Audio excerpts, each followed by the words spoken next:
Many Christians believe that the theory of evolution is against what the Bible teaches in Genesis 1. They believe that every species on the planet had its own distinct creation by God and didn't evolve over time from other species. Some of these Christians often claim they didn't evolve from a monkey, although some of these Christians who don't believe they descended from monkeys often look like their grandparents themselves were monkeys. I'm Mennenga, and today I'll be talking about what the Bible actually says about evolution. Before we jump in, be sure to like and subscribe and turn on notifications, and let me know what you think about the video in the comments. Also, these videos take a lot of time and energy to make, so if you like my content, be sure to support me on Patreon at patreon.com/Mennenga. So before talking about what the Bible actually says about evolution, let's first dive into what evolution even is. Because, surprise, the Christians who keep believing Jesus is coming back any day are all the same Christians who believe a lot of misinformation about evolution. Evolution is simply the change in the heritable characteristics of biological populations over successive generations. Evolution occurs when processes like natural selection act on genetic variation, which is why certain characteristics in a species become more or less common within a population over successive generations. Evolution explains all of the biodiversity we see in the world. And what is cool is that even though we as humans are so much different than boobies, fried egg jellyfish, and satanic leaf geckos, we all share a common ancestor, which lived about 3.5 billion years ago. So evolution is why we can go from a wolf to a chihuahua. And when given enough time, like 3.5 billion years, it's why we can go from a simple-celled organism's nucleus to something as complex as a human brain. Although some humans prove that their brains haven't evolved much from a single-celled organism. So that's what evolution is, but how did many Christians become so against evolution? So while there were scientists for many years who had some proto-forms of evolutionary thought, the theory of evolution first began to be formulated with Charles Darwin's On the Origin of Species in 1859.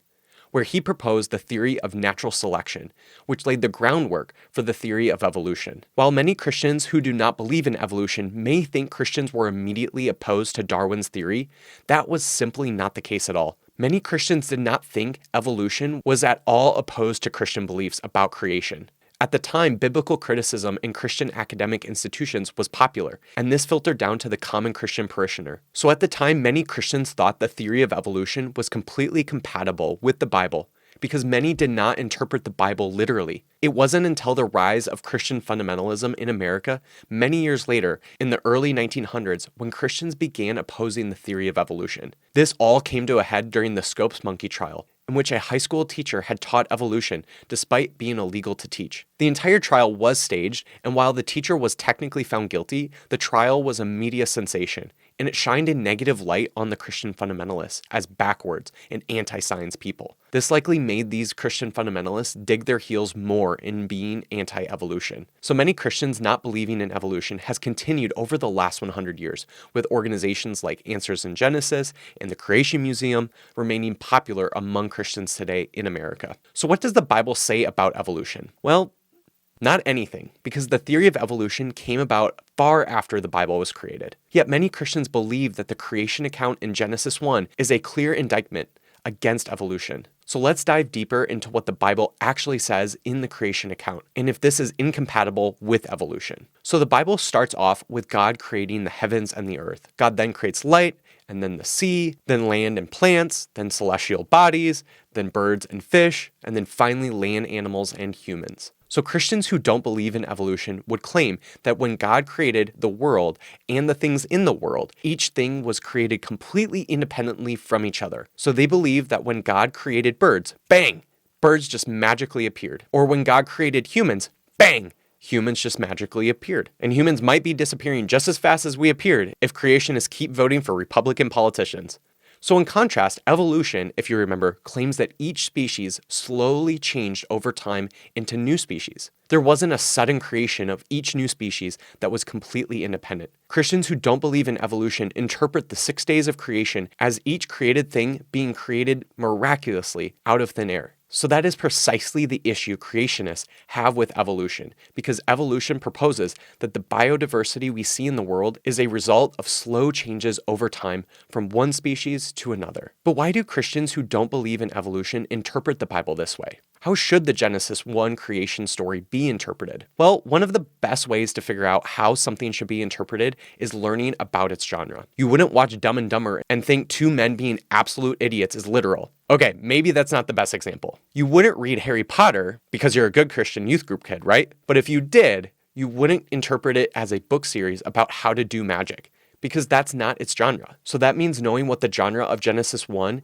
is key to understand how to interpret it. The genre of the Genesis 1 creation account is what theologian Conrad Hyers calls cosmogony. Cosmogony is simply narratives describing the creation or origin of the universe. They are sometimes also known as creation myths. Yes, I said myths. But before you Christians start throwing tomatoes like the reptilian part of your brain wants you to do, and you atheists start whooping in excitement like your ape ancestors because of evolution. No, myths do not mean lies. A lot of Christians and atheists think that calling something a myth means it must not be factual. But the point of myths are not to be factual. So just because something is a myth does not mean the author of the myth was trying to lie to you. Myths are simply stories describing something about the world. So in the case of creation myths, they're just trying to describe creation. Not in regards to the facts of how the universe was created, but why the universe was created and by who. And guess what?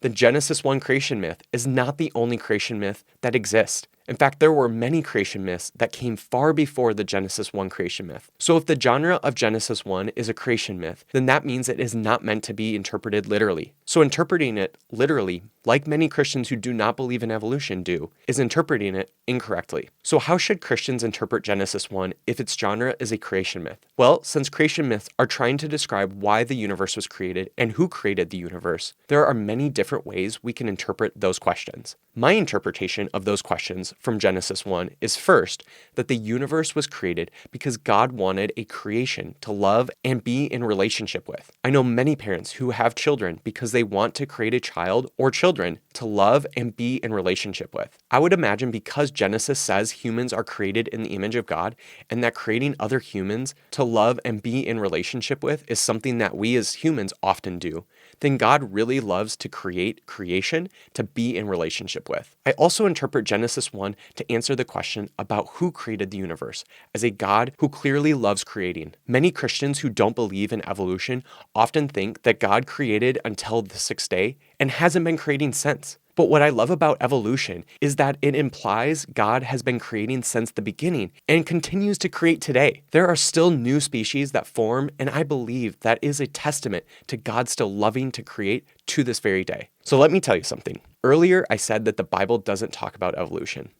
And while it doesn't talk about the theory of evolution, if we think of evolution as a constant changing and unfolding of creativity in the world, then evolution can be interpreted in the Bible. Each day of creation, God creates a different thing, some non-living things and some living things. And when you read the Genesis 1 creation account, you see this unfolding of a new thing created each day. Change happens each day. In a sense, it's an evolution for God to create the world from the formless and empty. And with each day, a little more complexity is created until we get possibly the most complex creation, humans. While a lot of Christians who don't believe in evolution think that if evolution were true, then that would mean God doesn't exist, would it not be possible that God used evolution to create biological diversity? Is that not an option? I interpret the Genesis 1 creation myth as an evolutionary unfolding of the creation of the universe. And God directly guided every step of the evolutionary creation of the universe. And because God guided the evolutionary creation of the universe, God continues to create today. A God who created back then and who creates now is a God I think is worthy of worship. Thank you for watching. If you enjoyed this video, be sure to like and subscribe, and also tell me what you thought about it in the comments. This video is brought to you by my Patreon producers. If you'd like to become a Patreon producer, you can find more at patreon.com/Mason Mennenga.